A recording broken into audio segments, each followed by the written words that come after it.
I praise God for this opportunity. मैं परमेश्वर का धन्यवाद इस अवसर के लिए करना चाहता हूं। Triune God that He will control all the words and thoughts in the entire session. और मैं प्रार्थना करता हूं, मेरी उम्मीद यही है कि प्रिय परमेश्वर इस कार्यक्रम का हर एक शब्द और हर एक बातों में नियंत्रण करेगा। I thank my brothers, especially from Kaitar Brethren Assembly, and all the evangelists and all the brothers and sisters who have been tirelessly working behind this scene.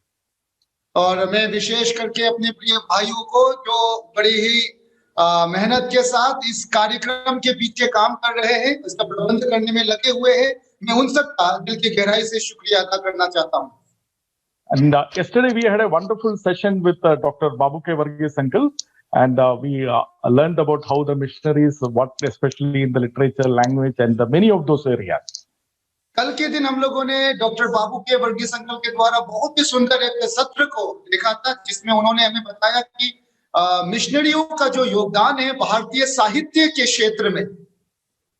Today we will be primarily focusing on two areas. One is the education, other is the medical field. How the missionaries have laid the foundation for the modern education and modern medical field in India. You mean education, sir? Yeah, education, colleges, schools. Okay. Yeah. तो आज हम दो विषयों को बड़े विस्तार से देखने का प्रयास करेंगे, और उनमें से पहला है साक्षरता का क्षेत्र और दूसरा है औषधि विज्ञान का क्षेत्र में से। So we will be looking at all the evidence that whatever we are speaking, we will be also looking at the evidences.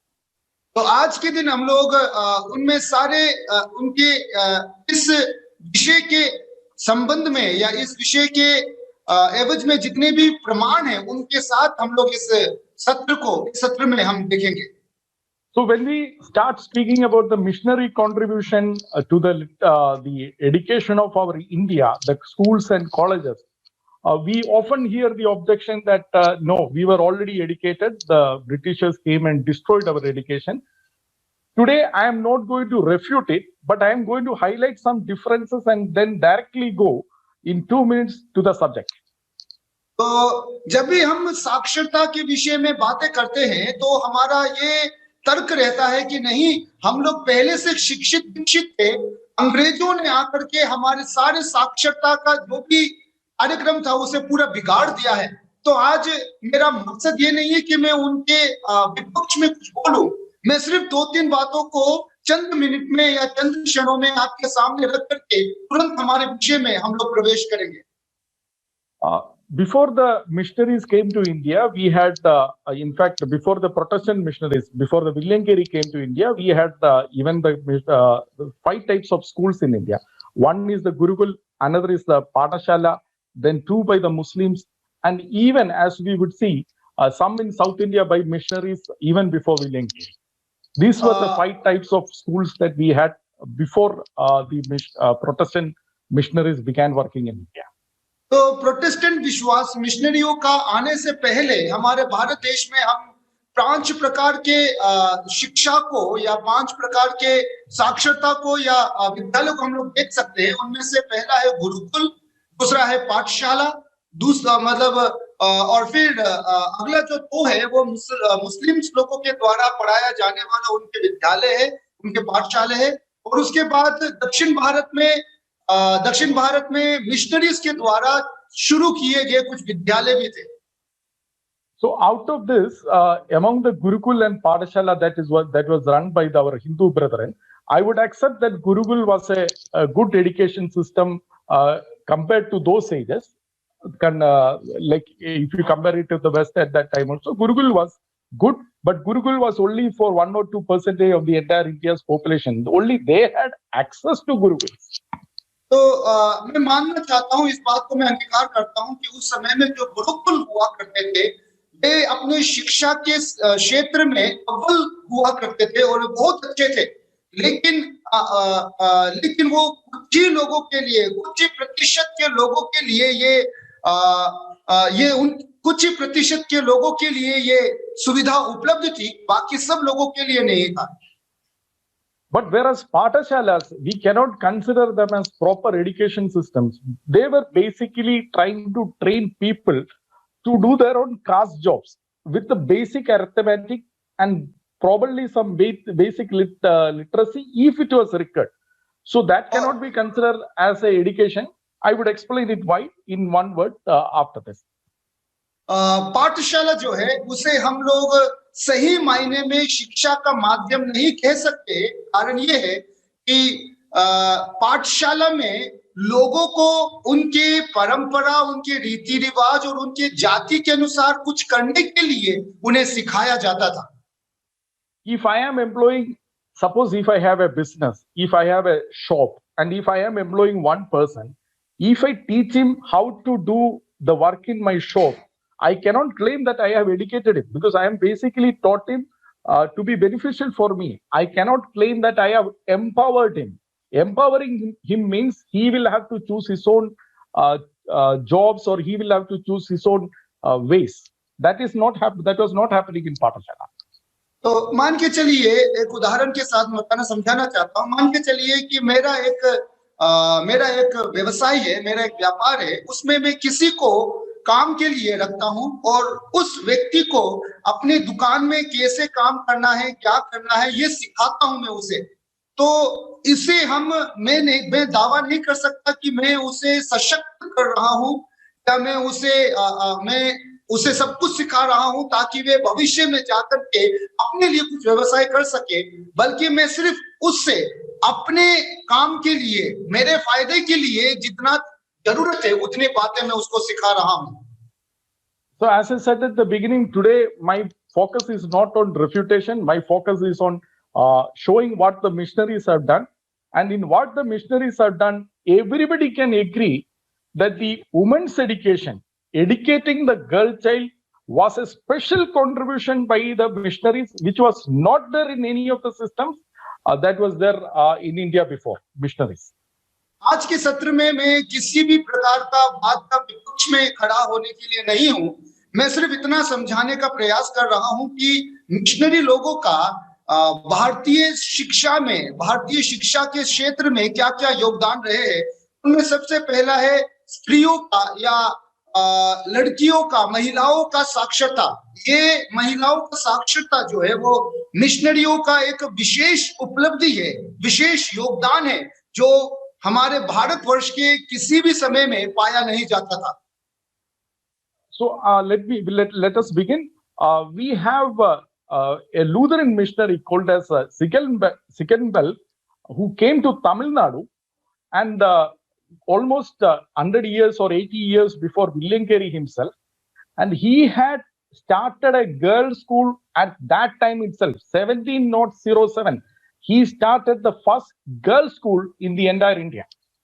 तो एक जिकलबर्ग करके एक मिशनरी थे जो कि लगभग विलियम कैरी से 100 साल पहले आए थे, और उन्होंने 1707 में पहली बार या 1707 में पहला गर्ल्स स्कूल या पहला महिलाओं के लिए एक विद्यालय का आरंभ किया था।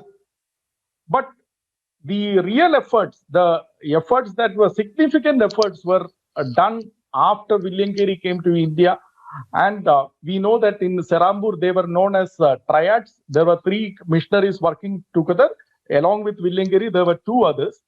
And Hannah Marshman was the wife of Joshua Marshman, who was one of the missionary companion of William Carey. तो लेकिन महिलाओं के क्षेत्र में या महिलाओं का शिक्षा के क्षेत्र में विलियम कैरी के आने के बाद ही बहुत ज्यादा हम लोग इसका विस्तार को, इसका विकास को हम लोग देख सकते हैं। और उस समय में हम लोग जानते हैं कि श्रीरामपुर में 3 मिशनरी लोगों का जो योगदान था इसके प्रति, उसे हम विशेष रूप से जानते हैं। और हम लोग हन्ना मार्शमैन के विषय में जानते हैं, जो कि जोशुआ मार्शमैन की धर्म पत्नी थी, और जोशुआ मार्शमैन उनमें से एक था विलियम कैरी के साथ, जिन्होंने इस चरण की ओर या इस विशेष मुद्दा की ओर कदम उठाया था। In 1799, they landed at Serambur and they joined with William Carey. And in 1800, they started the first girls' school in Bengal for the entire North India. Anyone from the North India could come there, stay there, the girls, and study there. So they started the first girls' school in Serambur. 1799 में Joshua Marshman और हन्ना Marshman दोनों सेरामपुर पहुंचे और 1801 में उन्होंने बंगाल में समस्त उत्तर भारत के लिए एक महिलाओं का विद्यालय का शुभारंभ किया, जिसमें उत्तर भारत से कोई भी स्त्रियां, कोई भी महिलाएं आकर के रह सकती थी और वहां पर विद्याभ्यास कर सकती थी।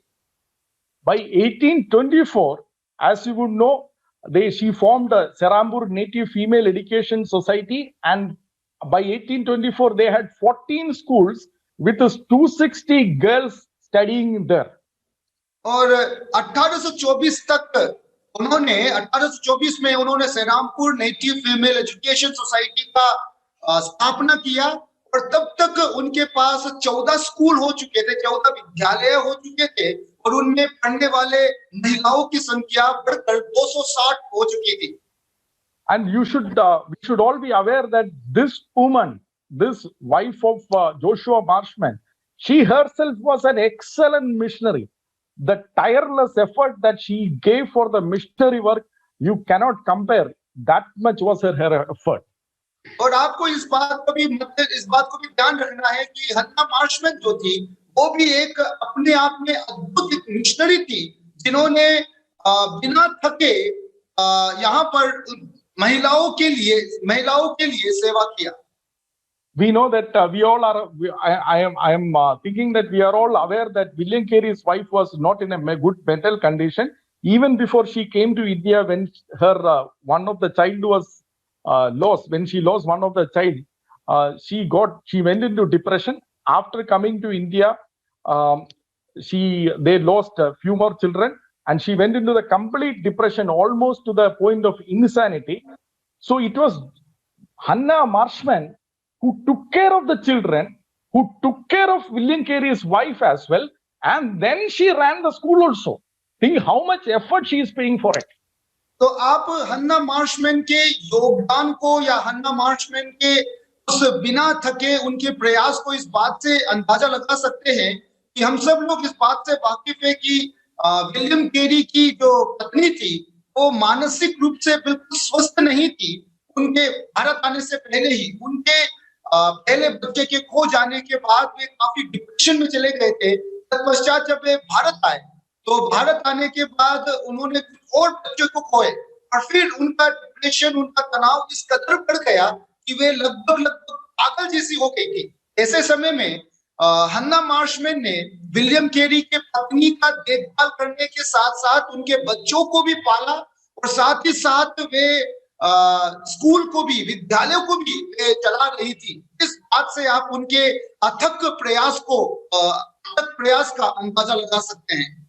Imagine if Joshua Marshman and Hannah Marshman were not there, William Carey's hand would have been tied. He would have to take care of his children. He would have to take care of his wife. How would he have worked anything? It was this couple who blessed him. It is a great example for us to show if we all work in unity, how much more we can achieve. These men and women are an example for us in that. जरा सोच करके देखिए कि Joshua Marshman और हन्ना Marshman ये जो दंपति थे वे कभी ना आते भारत में तो विलियम केरी के दोनों हाथ बंधे हुए होते और उन्हें अपने बच्चों का परवरिश करना होता, अपनी पत्नी का देखभाल करना होता। लेकिन इन दोनों के योगदान के वजह से हम लोग एक बात सीख सकते हैं कि एकता के साथ यदि हम काम करेंगे तो हम बहुत सारी उपलब्धियों को हासिल कर सकते हैं। Similarly, it is not only in North India, even in Western India, in Bombay Presidency, in Mumbai, by 1824, the Scottish missionaries had established schools specifically for girls. You must note all these dates because we have been told the first girls' school in India was started in 1851. We are seeing right now, much before 1851, we have schools in North India, we had a school in South India, and we had many schools in the Western India as well. सिर्फ उत्तर भारत के बंगाल या उत्तर भारत में ही नहीं बल्कि पश्चिम भारत में भी हम लोग देख सकते हैं कि वहां पर मिशनरियों ने महिलाओं के लिए विद्यालय का आरंभ किया। जैसे 1824 में बॉम्बे प्रेसिडेंसी में हम लोग वहां पर स्कूल महिलाओं के लिए विद्यालय को देख सकते हैं। हमें सिखाया जाता है कि 1851 में पहला महिलाओं के लिए विद्यालय का आरंभ हुआ, लेकिन हम लोग यहाँ देख रहे हैं कि 1851 से पहले, बहुत पहले मिशनरियों ने उत्तर भारत में, पश्चिम भारत में, यहाँ तक कि दक्षिण भारत में भी कई विद्यालयों का शुभारंभ किया था। And one of the women that needs to be told is Margaret Wilson. On her own initiative, she established 6 day schools for girls by that time. और इतना ही नहीं, जब हम इन बातों को जब हम देख रहे हैं तो मार्गरेट विल्सन का भी योगदान हम लोग नजरअंदाज नहीं कर सकते हैं, जिन्होंने अपने दम पर और अपनी इच्छा से 6 दिन का महिलाओं के लिए विद्यालय का शुभारंभ किया था। Remember, at that time, nobody was willing to send their girl children to the school. In fact, there was opposition to sending girls to school. Even after this, like you can think about Bala Gangadhar Tilak. Bala Gangadhar Tilak opposed sending women for this kind of education. He said they need to be only taught some, say, tailoring and all. They need not be sent this kind of education. With all those oppositions, Christian missionaries were pioneers in establishing schools for the women in India. जब missionary लोगों ने ऐसे कदम उठाए, उस समय का माहौल और उस समय का जो वातावरण था वो बिल्कुल उनके पक्ष में नहीं था, क्योंकि बहुत लोग थे जो उनके विपक्ष में थे और कई लोगों ने इसका विरोध भी किया। उदाहरण के लिए बाल गंगाधर तिलक, उन्होंने भी इस बात के लिए मिशनरी लोगों का विरोध करते हुए कहा कि महिलाओं को ज्यादा से ज्यादा सिलाई और कढ़ाई सिखाई जानी चाहिए, लेकिन उन्हें पढ़ाने का, शिक्षित दीक्षित करने का कोई आवश्यकता नहीं है। ऐसे परिवेश में, ऐसे माहौल में मिशनरी लोगों ने महिलाओं के लिए विद्यालय चलाया। And they, by that time, this lady missionaries, this woman missionaries also translated books into local languages for the children to read. और इतना ही नहीं, ऐसे समय में इन महिला मिशनरियों ने कई लेखों का अनुवाद उस समय की स्थानीय भाषा में किया, ताकि बच्चे लोग उन बातों को सीख सके, पढ़ सके। And we must remember that they were not working in a good condition. If you remember, if you take any state, for example, you will see that many missionaries who came to those places, they died. They died of cholera, they died of sicknesses, they died of many other issues, but still they persisted to bless India. तो हमें इस बात को भी ध्यान रखना है कि जब ये लोग सेवकाई कर रहे थे, जब मिशनरी लोग सेवकाई कर रहे थे, उस समय का जो उस समय का परिवेश था वो उतना अच्छा नहीं था, क्योंकि मिशनरी लोगों ने सेवकाई के दरमियान कई प्रकार की बीमारियों से अपने जान गंवा दिए थे। ऐसे समय में भी उन्होंने अपने सेवकाई को, अपने इस कार्य मिशनरी वर्क को जारी रखा। You can see, for example, the missionaries who came to Andhra, they actually came with the advice of William Carey. They came to Andhra in 1805. In 1806, one of the missionaries died, but the other missionaries are not living. They are ready to give up their life and still serve the people, starting up schools, starting up printing press, translating books into those Telugu language, blessing the local people there. And by 1810, another missionary died. Still they are not living. In place of them, other missionaries come. You must remember how much they loved and how much they paid both our Lord and our people. और 1805 की बात है, जब William Carey के सुझाव पर और William Carey के कहने पर कुछ मिशनरी लोग आंध्र प्रदेश में आकर के सेवकाई करने लगे, और इस दरमियान 1806 में एक मिशनरी का देहांत हो गया, लेकिन उनके इस देहांत से बाकी लोग वापस नहीं चले गए। उन लोगों ने अपने सेवकाई को, अपने मिशनरी के कार्य को जारी रखा, जैसे किताबों का छापना, किताबों का अनुवाद करना, और ये सारे सेवकाई को जारी रखा। 1810 में फिर एक और मिशनरी का देहांत हो गया, लेकिन फिर भी ये लोग नहीं गए, क्योंकि दूसरे लोग आकर के उनके खाली जगह को भरने लगे। एक बात जो आपको और मुझे सोचना है वो ये है कि इन लोगों ने, इन मिशनरियों ने यहाँ की सेवकाई के लिए अपने जान तक को बलि कर दिया, अपने जान तक को कुर्बान कर दिया, और वो प्रभु के लिए और यहाँ के स्थानीय लोगों के लिए था। And it was not that they were even receiving, they were even having people coming to Christ. For example, in Visakhapatnam, Andhra Pradesh, first 30 years, there was not even a single person who accepted the Lord. Their missionaries were dying, missionaries were struggling, even sometimes they didn't have place to sleep, but still they loved the Lord and they loved the people for 30 years without even a single person coming to Christ. They continued to bless our land. और इतना ही नहीं, missionary लोगों का संघर्ष को हम इस बात से भी अंदाजा लगा सकते हैं कि वे लोग कई सालों तक सेवकाई करने के बदौलत के बावजूद भी एक भी आत्मा प्रभु यीशु मसीह में नहीं आते थे। उदाहरण स्वरूप विशाखापट्टनम में 30 साल के सेवकाई तक एक भी आत्मा प्रभु में नहीं आए, तो भी वे लोग हार नहीं माने। उन्होंने अथक प्रयास वहां पर जारी रखा और वे सेवकाई करते रहे। कई बार तो उन्हें रहने के लिए जगह नहीं था, सोने के लिए जगह नहीं था, तो भी इन सारे संघर्षों के बावजूद वे अपने कार्य को आगे बढ़ाते रहे। So for all my brothers and sisters who are into the mission field, don't get discouraged by the troubles that you are facing. The missionaries before you have faced all those things. They persisted and finally the Lord blessed them. मेरे प्रिय विश्वासी, मेरे प्रिय भाइयों, जो लोग अभी mission field में हैं, सेवकाई क्षेत्र में है, मैं आप लोगों को उत्साहित करना चाहता हूं कि जब संघर्ष का सामना करना पड़े तो आप हार मत मानना, क्योंकि हमारे जो पूर्वज लोग हैं उन्होंने भी इस प्रकार का संघर्ष को सहा है। उन्होंने इस प्रकार के संघर्ष से होकर गुजरा, तब जाकर के परमेश्वर ने उन्हें आशीष दी है।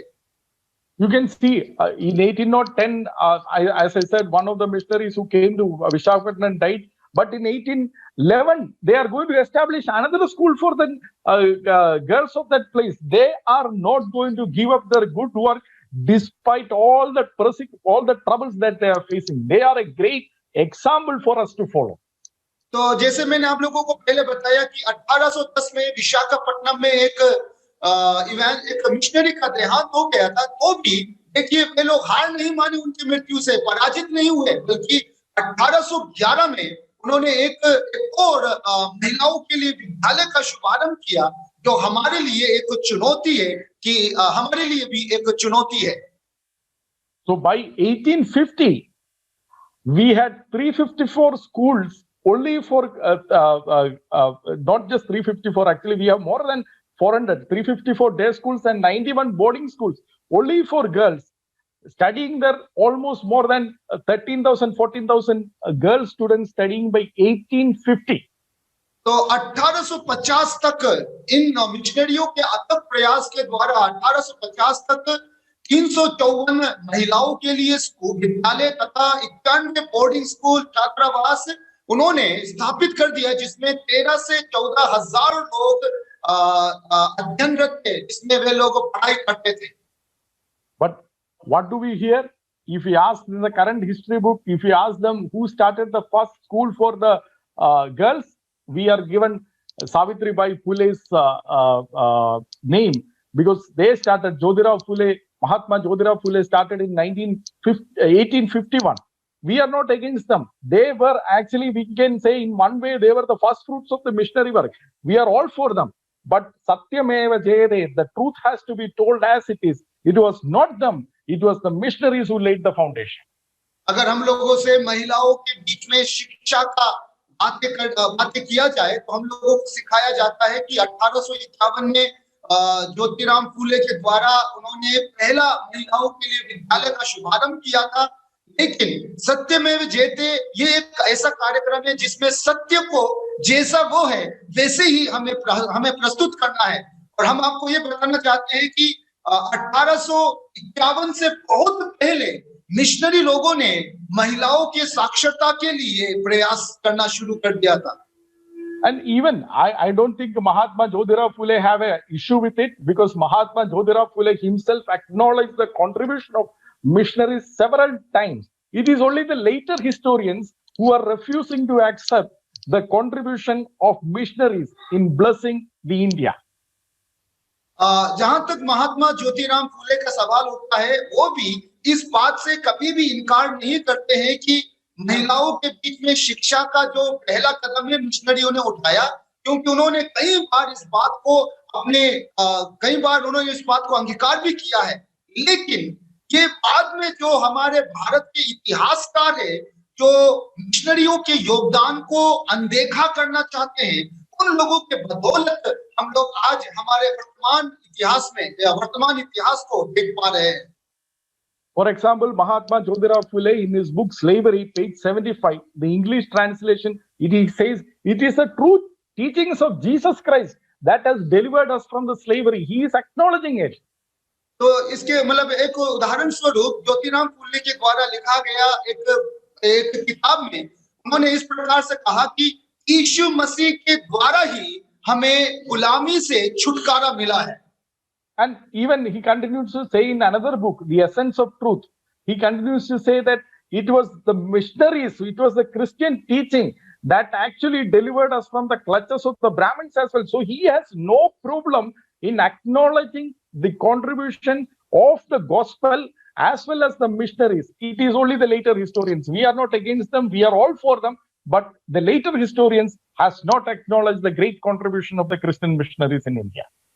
ज्योतिराम फुले आगे बढ़ते हुए इस बात को अंगीकार करने से ही नहीं हिचकिचाते कि ये मिशनरी लोगों का शिक्षा था, मिशनरी लोगों का उपदेश था, जिसने हमें ब्राह्मण के गुलामी से छुटकारा दिया है।